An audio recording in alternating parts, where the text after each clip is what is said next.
வரலாற்று சின்னங்களுக்கு பெயர் பெற்ற மாமல்லபுரத்தில் இப்போது சுற்றுலா பயணிகளை வியப்பில் ஆழ்த்தி வருகிறது ஒளிரும் மரகத பூங்கா.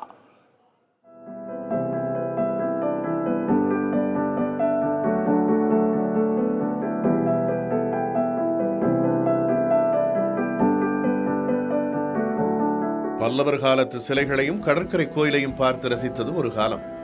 ஆனா இப்ப மாமல்லபுரமே கலர்ஃபுல்லா மாறி போயிருக்கு. காரணம் என்ன தெரியுமா? அங்க புதுசா திறக்கப்பட்டிருக்கிற ஒளிரும் மரகத பூங்கா தான் இப்போ செம ட்ரெண்டிங்.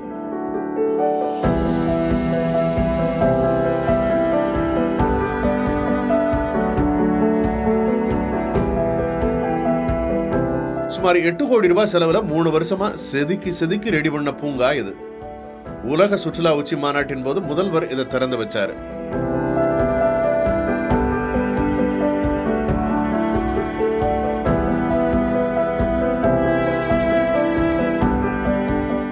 பூங்காவுக்குள்ள நுழைஞ்சா ஒரு பக்கம் சூரியனும் அதை சுத்தி வர்ற கிரகங்களும் ஜொலிக்குது. இன்னொரு பக்கம் பார்த்தா நிஜமான அருவி மாதிரியே மின் விளக்குகள்ல நீர்வீழ்ச்சி. இதுல ஹைலைட் என்னன்னா, இந்த பூச்சிகள், விலங்குகள், பறவைகள் எல்லாமே பிளாஸ்டிக் பொருட்களை பயன்படுத்தி செஞ்சு அதுல லைட் செட் பண்ணிருக்காங்க.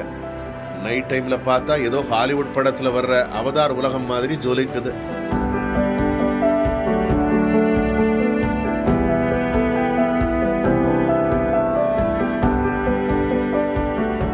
குழந்தைகளுக்கு இங்க ஒரே குஷி தான்.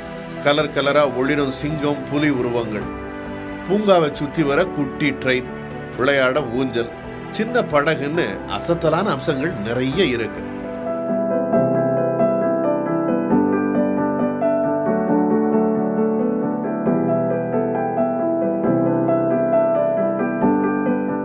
எல்லாத்துக்கும் மேல குழந்தைகளுக்கு என்ட்ரி ஃப்ரீ. இதனாலேயே ஃபேமிலியா கூட்டமா வந்து இந்த பார்க்க பார்த்து ரசிச்சுட்டு போறாங்க. பீ கார்டன் பார்த்தோம், அதுக்கப்புறம் வந்து ஃப்ளவர்ஸ் இருந்தது, பட்டர்ஃப்ளை இருந்தது.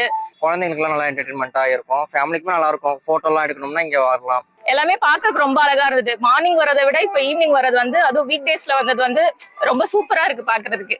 மதியம் 1 மணில இருந்து சாயங்காலம் 6 மணி வரைக்கும் பெரியவங்களுக்கு 100 ரூபாயும், சாயங்காலம் 6 மணிக்கு மேல போனா 200 ரூபாயும் என்ட்ரி ஃபீ வாங்குறாங்க. ஏன்னா அப்பதான் அந்த லைட்டிங் எஃபெக்ட் முழுசா தெரியும். நீங்களும் மாமல்லபுரம் போனா இந்த மின்மினி உலகத்தை ரசிக்க மிஸ் பண்ணிடாதீங்க.